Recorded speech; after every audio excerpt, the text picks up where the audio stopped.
Assalamualaikum warahmatullahi wabarakatuh. Alhamdulillahillazi nahmaduhu wa nasta'inuhu wa na'udzu billahi min shururi anfusina wa min sayyiati a'malina. May yahdihillahu fala mudilla lahu wa may yudlilhu fala hadiya lahu. Asyhadu an la ilaha illallah wahdahu la syarika lah wa asyhadu anna Muhammadan abduhu wa rasuluhu la nabiyya ba'da. Subhanaka la ilma lana illa ma 'allamtana innaka antal alimul hakim. Rabbi ishrah li sadri wa yassir li amri wahlul 'uqdatam min lisani yafqahu qawli. Yang saya muliakan para alim ulama, para guru kami, orang tua kami yang hadir, ayahanda dan ibunda yang hadir pada malam yang berbahagia ini. Meskipun cuaca dalam kondisi kadang hujan, kadang panas, ya tadi sore hujan, alhamdulillah Allah pertemukan kita malam ini. Tadi sore saya habis ba'da asar ada juga wirid, tapi pas sedang hujan, jadi jemaahnya tinggal separuh, Pak. Tapi alhamdulillah malam ini tetap rekornya yang banyak ibu-ibu. Maaf ya Pak ya, memang yang banyak itu ibu-ibu. Tapi kenapa ya selalu ibu-ibu ini yang paling banyak? Termasuk di neraka siapa yang paling banyak? Karena jumlahnya memang banyak. Karena jumlah. Bahkan di akhir zaman nanti satu laki-laki berbanding berapa perempuan? 50 gitu apa? Itu ibu larang ya bapak tuh poligami? Boleh bu? Kalau bahas poligami bapak-bapak semangat nih. Tapi biasanya yang semangat itu yang paling pengecut tuh Pak. Iya, saya buktikan itu. Nah, panjang pikirnya. Tapi yang bahaya itu diam-diam. Ini kadang diam-diam selesai juga kan. Nah, tapi insya Allah sekarang sudah aman tuh. Banyak syarat dan ketentuan yang berlaku untuk dijalankan. Baik ayah ibunda semua, berselawat kepada Rasulullah. Allahumma sholli ala sayyidina Muhammad wa ala ali sayyidina Muhammad. Kita kembali kepada kajian kita sesuai dengan pertama kita wirid di sini, itu komitmen kita tentang pembahasan hukum-hukum fikih ibadah. Ya, hukum-hukum fikih ibadah. Dan itu sudah beberapa materi sudah disampaikan, termasuk awal daripada sebelum ibadah itu adalah ilmu. Karena Rasul yang mengatakan, ya, al-amal tabi' lil ilm. Amal itu ikut dengan ilmu. Wal ilmu imamul amal. Dan ilmu itu adalah imamnya amal. Maka kalau kita mau tahu jelas betul apa yang dikatakan Nabi. Ya, man 'amila 'amalan bighairi ilmin fahuwa raddun. Barang siapa yang melaksanakan sebuah amalan tanpa dasar ilmu, fahuwa raddun, maka amal tadi tertolak. Apa salah satu amalan yang utama itu? Salat. Bahasanya singkat, salat. Allah perintahkan 5 waktu sehari semalam. Sederhana sekali. Tapi berapa banyak kitab, berapa tebal jilid-jilid yang membahas tentang sholat. Karena sholat adalah pokok ibadah. Maka mengetahui ilmu tentang sholat, hukumnya sama seperti hukum sholat.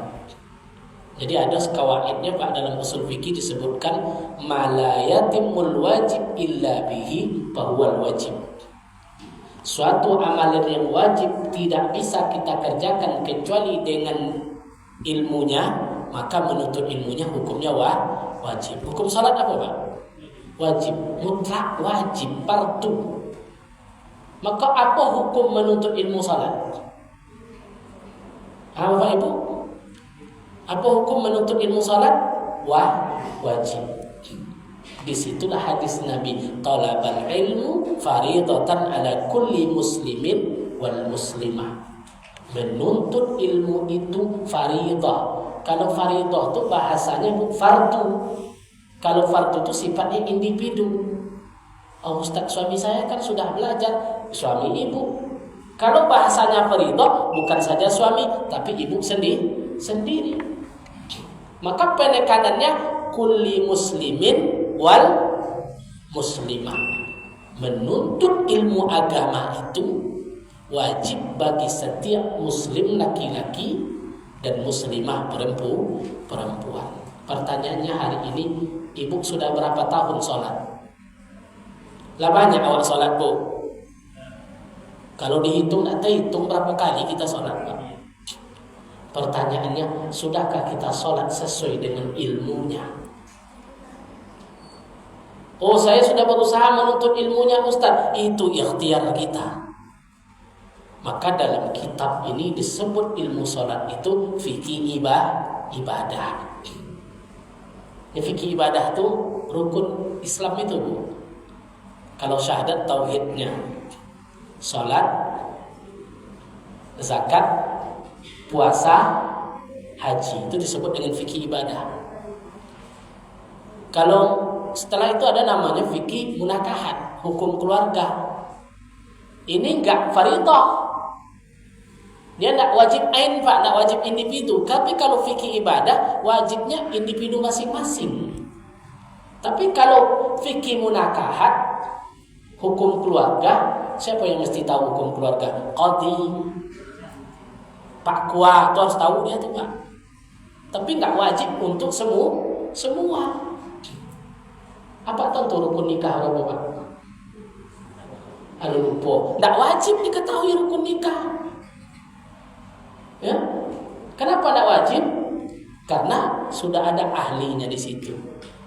Ya, itu namanya fikih munakahat, fikih keluarga. Nikah, tolak, cerai, li'an, waris, hadanah, hak asuh anak dan segala macam disebut dengan hukum keluarga munakahat. Sudah mulai tidak wajibnya, tapi mesti kita ketahui. Naik lagi disebut dengan fikih jinayat. Lebih tidak wajib lagi. Apa fikih jinayat ini? Hukum fikih yang berhubungan dengan hukum mencuri, berzina, merampok. Itu disebut dengan fikih jinayat. Di Indonesia nggak dipakai, lebih kepada hukum positif. Ya, lebih kepada hukum positif. Jadi ada fikih ibadah, fikih munakahat, fikih jinayat. Ada lagi satu yang terlupa tadi, disebut dengan fikih muamalah. Ini juga harus kita ketahui. Apa fikih muamalah itu, Ustaz? Jual beli, sewa menyewa, apa lagi? Sewa menyewa dan segala macam yang berkaitan dengan termasuk riba, segala macam itu disebut dengan fikih muamalah. Tapi yang wajib secara individu masing-masing adalah fikih ibadah. Apa fikih ibadah tadi? Salat, puasa, zakat, haji. Itu mesti ada ilmunya, Pak, Ibu. Kita sudah mulai kemarin tentang salat. Salat terdiri dari 4 hal. Terdiri dari berapa? Secara garis besar, salat itu ada 4 hal yang harus diketahui. Syarat, rukun, sunnah, batal. Jadi salat itu saja, Pak, tidak lari. Ada ompet. Yang pertama apa tadi? Syarat, rukun, sunat, batal. Kalau lah paham Ibu yang 4 ini sudah sempurna salatnya. Itu saja. Syarat salat. Syarat salat itu apa? Sebelum salat dilaksanakan ada syarat-syarat. Berapa banyaknya kemarin?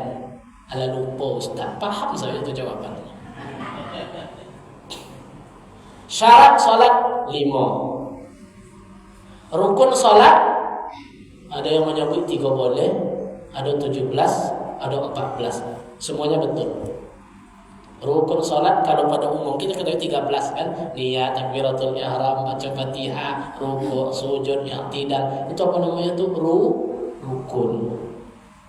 Sunnah sholat 18. Yang membatalkan sholat 6.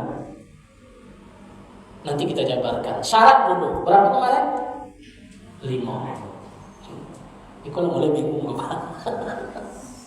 Ya syarat tadi apa? Sebelum sholat. Oh, lu awak melaksanakan sholat itu mesti ada yang 5 ini. Tapi dia bukan dari bagian dari sholat. Nah, bukan bagian dari sholat. Karena bagian dari sholat itu disebut dengan rukun. Rukun itu batang tubuh sholat. Syarat itu sebelum kita melaksanakan sholat. Maka secara sederhana kalau kita berpikir, rukun di dalam, syarat di luar. Apa tadi syarat sholat? 5. Yang pertama, suci. Apa yang pertama?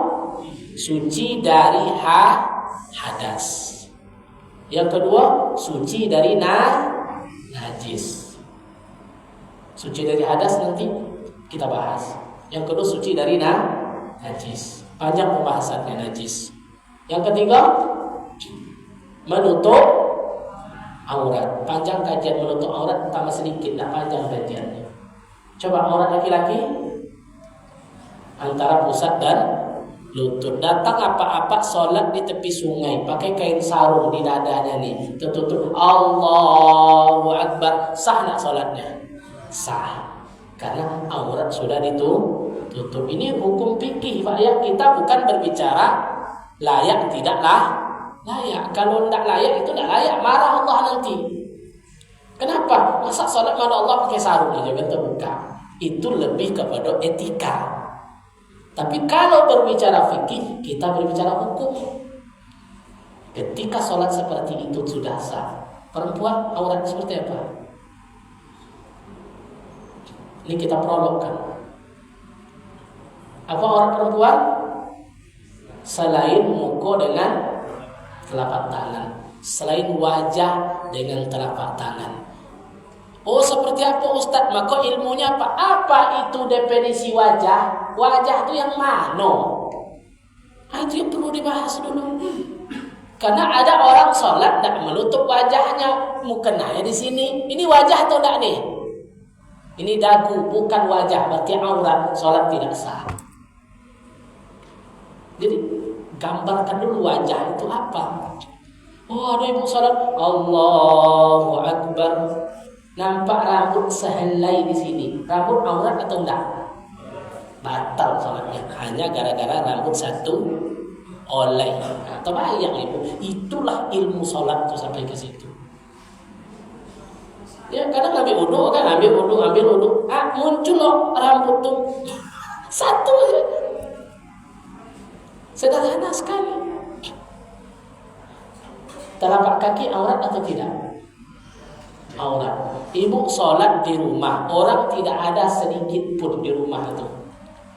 Lampu mati, gelap, ibu sholat, Allahu Akbar, terbuka oleh kipas telapak kaki, tidak ada yang menengok, sah nggak sholatnya? Karena urusan sholat bukan aurat dengan orang lain, tapi aurat kepada Allah. Nah itu aja sebetulnya. Kadang ada saya tengok ibu-ibu sholat pas sujud nampak telapak kaki. Telapak kaki aurat atau tidak? Batal. Nah, itu syarat yang syarat yang keberapa tadi itu Bu? Yang ketiga. Pertama suci dari hadas. Kedua suci dari najis. Yang ketiga menutup aurat. Yang keempat menghadap kiblat. Itu jelas lah. Itu urusan pengurus masjid. Ada dulu di kantor di daerah, adalah sebuah daerah, kami KUA itu jamaahnya bekalahi Pak. Bekalahi jamaah pengurus itu gara-gara kiblat berubah. Kaum-kaum tua sejak kami sholat di Siko Pak Kuaha tak ada yang berubah. Tiba-tiba ada orang baru gini Kiblat baru berubah. Dulu tak ada teknologi. Kini sudah ada teknologi. Rupa masjid itu agak melenceng mihrabnya, maka menghadaplah sajadah masjid itu ke sudut. Banyak tak masjid pada itu, Pak? Banyak tak? Kenapa sampai kita seperti itu? Karena menghadap kiblat salah satu rukun salat. Karena kalau kiblat salah, salat tidak sah salat. Fawalli wajhaka syatral masjidil haram. Itulah dalilnya, Pak. Allah perintahkan Nabi tadi untuk salat menghadap ke Masjidil Haram. Di mana turun ayat ini? Di Masjid Qiblatain. Di masjid dua kiblat. Dulu Rasulullah menghadap ke mana salat? Ke Baitul Maqdis, ke Palestina.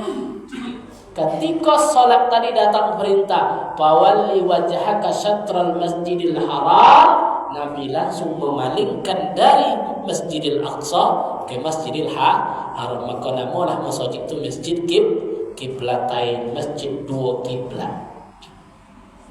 Jadi masalah kiblat termasuk syarat.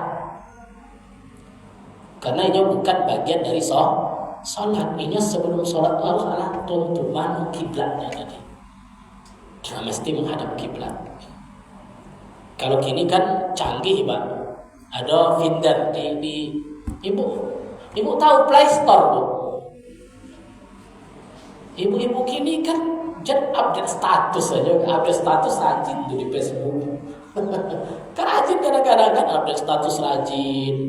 Tahu nggak kiblat Finder? Kan ada aplikasinya, Pak. Tinggal untuk apa gunanya? Mana-mana kita musafir, mau sholat, atau nginap di hotel berbintang. Hotel berbintang kadang-kadang tak ada kiblatnya, Pak. Tinggal tap. Atau ada dinas ke Jakarta, sampai Jakarta nginap, enggak tahu kita kiblat entah di mana, masjid jauh. Tinggal ada aplikasi kiblat ngadap. Insyaallah dia sudah kiblat sudah ditunjukkan. Ada berapa? 4 kan syarat. Suci dari hadas, suci dari najis, menutup aurat, menghadap. Yang kelima, alimun dakhilil waktu, wajib dia mengetahui masuk waktu. Bukan masuk waktu syaratnya, Pak Ibu, wajib mengetahui masuk waktu. Kita ini sebagai seorang muslim wajib kita tahu waktu itu salat itu masuknya kapan. Kalau ini Ustaz, jam ini segala macam yang digital ini bukan ilmu tentang waktu. Ini pedoman. Ilmu tentang waktu mesti kita ketahui. Alam ini sudah diciptakan oleh Allah. Sederhana saja. Subuh kapan waktunya? Bila waktu subuh, Bu? Jam 4.30, Ustaz. Itu bukan. Itu yang dimaksud.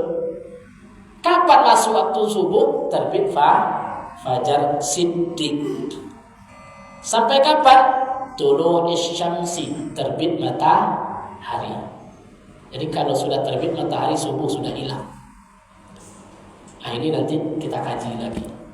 Masuk poin yang pertama. Kita ulang lagi, jangan hilang. Berapa syarat salat tadi? Yang pertama, suci dari, bukan hadis, Pak.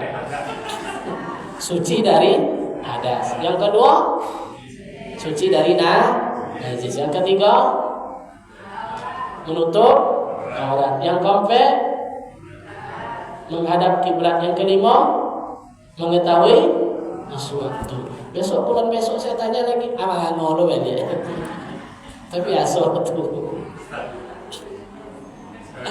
Sebagai tambahan pengetahuan kita mengetahui kenapa terlalu banyak syarat wanita itu yang dilarang itu seperti tadi aurat gitu ya. Apa hikmahnya disampaikan oleh Allah itu? Nanti kan seperti sampaikan tadi di Neraka itu banyak perempuan. Terlalu banyak memberatkan wanita. Kira-kira apa hikmahnya? Wanita tidak ada yang terlalu memberatkan, Pak. Sebetulnya dalam kehidupan ini beban amanah tuh lebih berat ibu-ibu atau bapak-bapak? Jujur aja lah Bapak Ibu.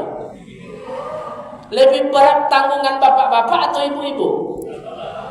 Istri masuk neraka. Bisa tidak bapak masuk neraka gara-gara istri? Bisa, Pak. Tapi kalau ibu masuk surga, belum menjamin awak masuk surga. Maka ibu-ibu itu secara beban dari Allah. Kalau beban, disitulah keadilan Allah ya. Tidak ada yang terbeban sebetulnya. Ada plus minus. Maka ibu-ibu itu gampang masuk surga, gampang masuk neraka. Contoh Pak, sholat jamaah, ibu-ibu wajib enggak? Bebannya enggak berat. Tapi kalau kita tengok hak kewajiban suami istri, lebih banyak beban laki-laki atau ibu-ibu? Kan? Apa itu udah masuknya? Kuat laki-laki lagi. Maka hikmah Allah sudah ciptakan, tapi tetap ujung-ujungnya ar-rijalu qawwamuna 'alan nisa. Laki-laki qawwamun, bertanggung jawab. Dia karena posisi dia itu sebagai pemimpin bagi perempuan. Mohon maaf kalau untuk pemimpin memang mesti laki-laki, termasuk dalam keluarga. Kembali ke laptop. Jadi pembahasan pertama lagi, suci dari hadas. Kita singkat saja, pelan-pelan. Hadas terbagi dua. Semua kita ketahui, hadas terbagi dua. Hadas kecil, hadas besar. Hadas kecil orang yang belum berwudu itu saja. Kalau ibu tidak berwudu itu namanya hadas kecil. Hadas besar ada 6 penyebab hadas besar. Nanti kita kaji. Ada berapa? 6. Termasuk hubungan suami istri, haid, nifas, wiladah. Itu semua itu menyebabkan hadas besar. Hadas kecil tidak berwudu. Berarti satu-satunya cara menghilangkan hadas kecil itu adalah berwudu. Wudu berasal dari kata wadu'a, wudu'un, wadu. Maka bahasa Indonesia itu banyak disandu dari bahasa Arab. Wadu itu apa? Air tergenang. Dalam wudu sama dengan sholat. Secara garis besar harus ada 4 hal. Ingat lagi Bu, kita pasti ujungnya kalau fikih itu 4 ini. Syarat, rukun, sunnah, batal. Kalau wudu juga begitu. Ada syarat wudu, ada rukun wudu, ada yang sunnah wudu, ada yang membatalkan wudu. Kita masuk syarat wudu. Berapa syarat wudu Ustaz? Apa Bu? Syarat sholat berapa tadi? 5. Syarat wudu 4 saja. Tidak usah banyak-banyak, 4 aja dulu. Sebetulnya 5, cuma yang 5 ini tidak masuk kita. Yang 4 ini yang pertama. Syarat wudu yang pertama, ma'un mutlak. Airnya harus suci. Airnya harus suci dan mutlak. Jadi jangan coba-coba ibu berwudu dengan yang bukan air mutlak atau air suci. Yang mana air suci itu Ustaz ada 7. Saya simpulkan, tak saya baca kitab karena ini semua dari kitab. Ada 7. Air yang turun dari langit, air yang terbit dari bumi. Entah apalah hikmahnya, 7 rupanya macamnya air itu. Kan baru sadar kita tuh. Berapa macam air itu Pak? 7. Terbit dari bumi, turun dari yang terbit dari bumi, air sungai, air laut, air mata air sumur. Udah berapa tuh? 4. Apa yang terbit dari bumi tadi? Air sungai, air laut, air mata air sumur. Ada nggak? Coba ibu pikirkan air apa lagi? Hah? Apa lagi? Air embun. Ba'ul barat, air embun. Ada 4. Air mata air laut, air sungai, air sumur, air embun. Ada 5. Yang turun dari hujan, yang turun dari langit namanya air hujan. Sudah berapa tuh? 6 plus 1 air salju. Apa Pak? Salju. Coba ibu cari air yang selain ke-7 ini, tidak akan ketemu yang bisa untuk wudu. Begitulah hebatnya ulama Pak. Ini disebut dengan air mutlak. Ada Ustaz, air kelapa itu bukan air mutlak. Tidak sah untuk bu. Cobalah untuk dengan air kelapa itu tidak sah untuk kita. Seluruh air yang mutlak ini kalau dicampur maka hilanglah mutlaknya. Contoh, air sumur, air sungai, air apapun dicampur dengan kopi, namanya air kopi, hilang mutlaknya, tidak sah wudu. Atau dicampur dengan teh, namanya air teh, hilang mutlaknya, wudu tidak sah. Itu syarat yang pertama. Syarat yang kedua, apa syarat yang kedua? Ghairu ha'il bi maghsul. Tidak ada pembatas antara air dengan basuhan wudu. Jadi air itu wajib bersentuh dengan wudu tadi. Nah, itu kita paham semua. Apa penghalangnya Ustaz? Contohnya sederhana saja. Ibu pakai kutek, itu saya contohkan kemarin. Pakai kutek, masuk air tak kutek tuh? Berarti seumur hidupnya sholat kalau pakai kutek, selama kutek ada, sholatnya tidak sempurna, tidak sah, karena wudu tidak sah. Sederhana saja. Atau bapak pakai tato di ada gambar ikan, gambar naga, segala macam, banyak tato-tatonya. Saya tanya bapak ibu, tato itu masuk tidak air? Masuk tidak air? Nah, hati-hati kita. Kadang sederhana. Masa dengan gara-gara tato ketika kita sholat tidak ada sah satu pun. Hanya gara-gara air tidak mengenai anggota wudu kita. Maka hati-hati. Itu syarat baru. Syarat yang ketiga. Apalagi Ustaz syarat yang ketiga? Jaral ma alal maqsul. Air itu mesti mengalir di anggota wudu yang dibasuh. Apa maksud mengalir itu? Tidak boleh diusap. Air gini lagi kok kan tidak sah. Kadang-kadang itu tidak sah. Jadi dia harus mengalir kayak keran tadi. Betul itu, mengalir air tadi. Yang keempat, apa syarat wudu yang keempat?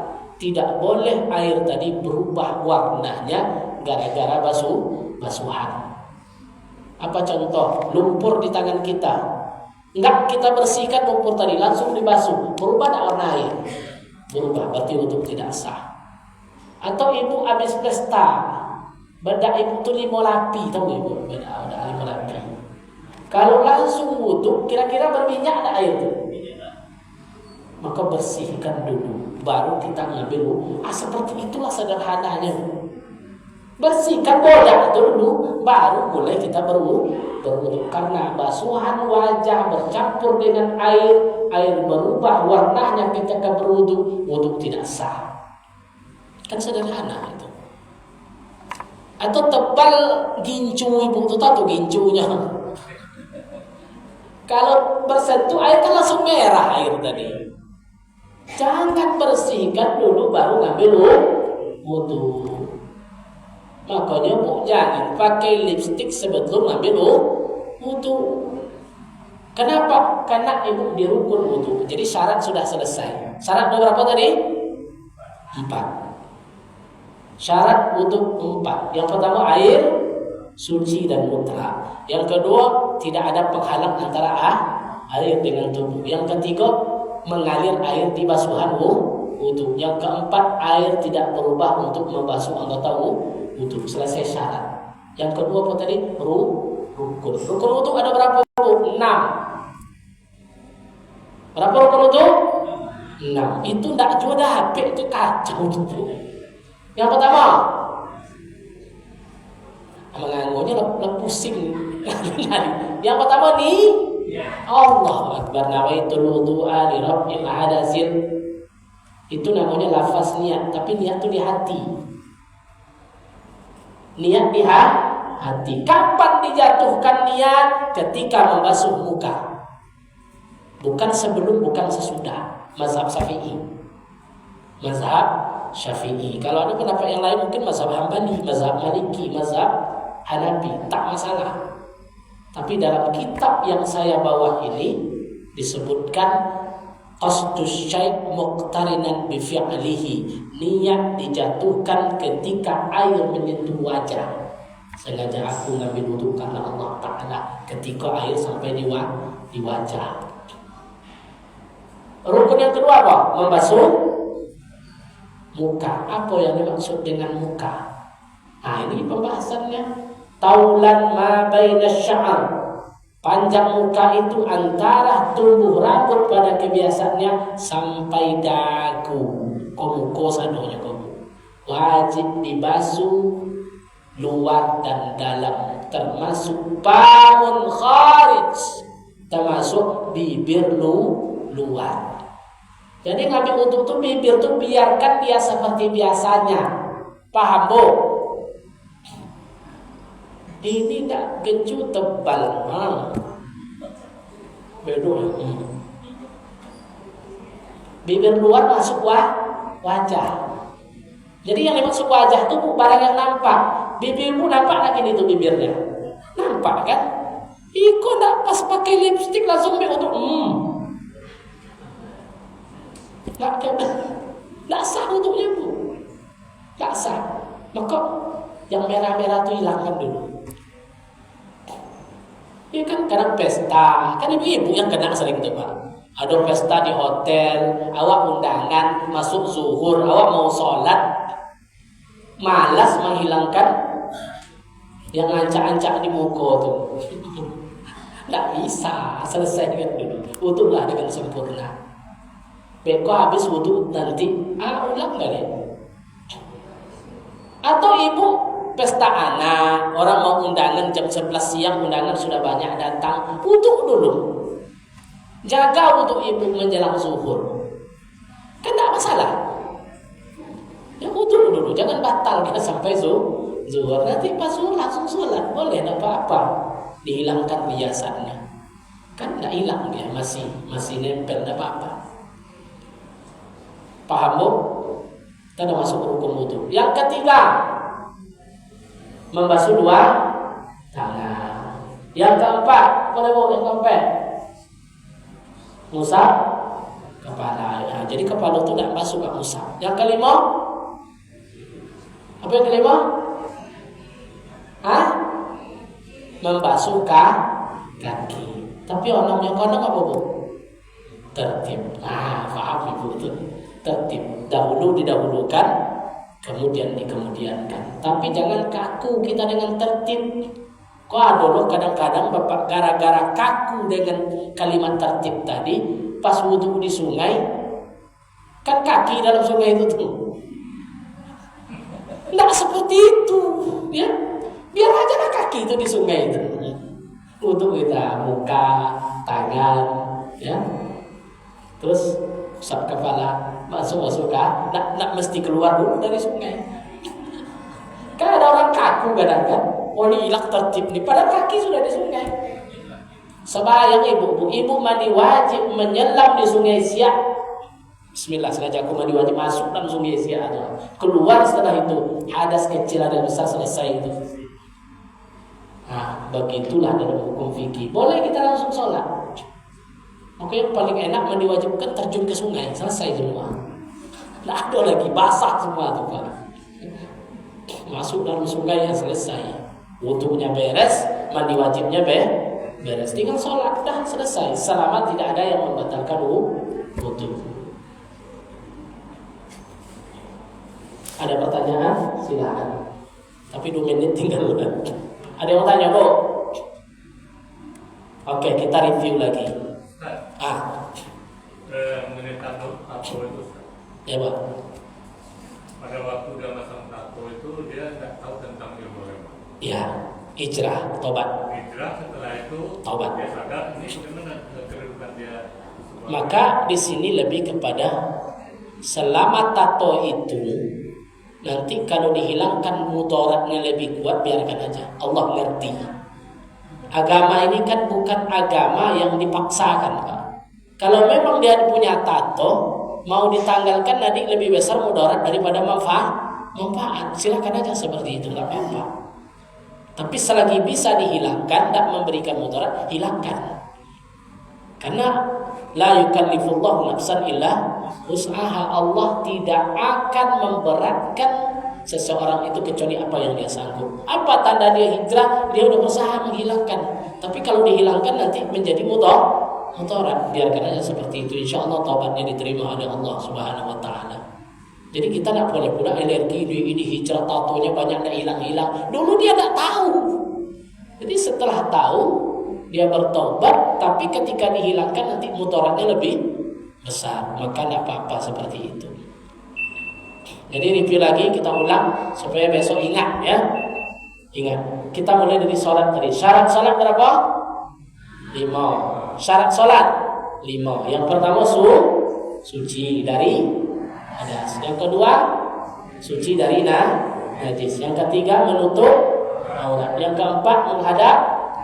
Yang kelima masuk kita poin pertama tadi. Suci dari hadas. Hadas terbagi 2. Hadas kecil, hadas besar. Kita bahas hadas kecil.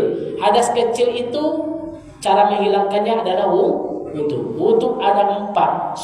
Syarat wudu, rukun wudu, sunnah wudu, batal wudu. Yang kita bahas sudah. Syarat wudu tadi ada 4. Rukun wudu ada 5. Insya Allah episode selanjutnya sunnah wudu, sunnah dan yang membatalkan wudu, termasuk bersentuh kulit laki-laki dengan perempuan. Pertanyaan saya, batal tak wudu suami dengan istri? Batal tak wudu istri bersentuh dengan suaminya? Untuk episode selanjutnya kita bahas. Mudah-mudahan bermanfaat. Wallahu muwaffiq ila aqwamit thoriq. Assalamualaikum warahmatullahi wabarakatuh. Atau isa masuk Pak. Bekok pon ilo akan korupsi waktu kan. Ya, terima kasih. Alhamdulillah.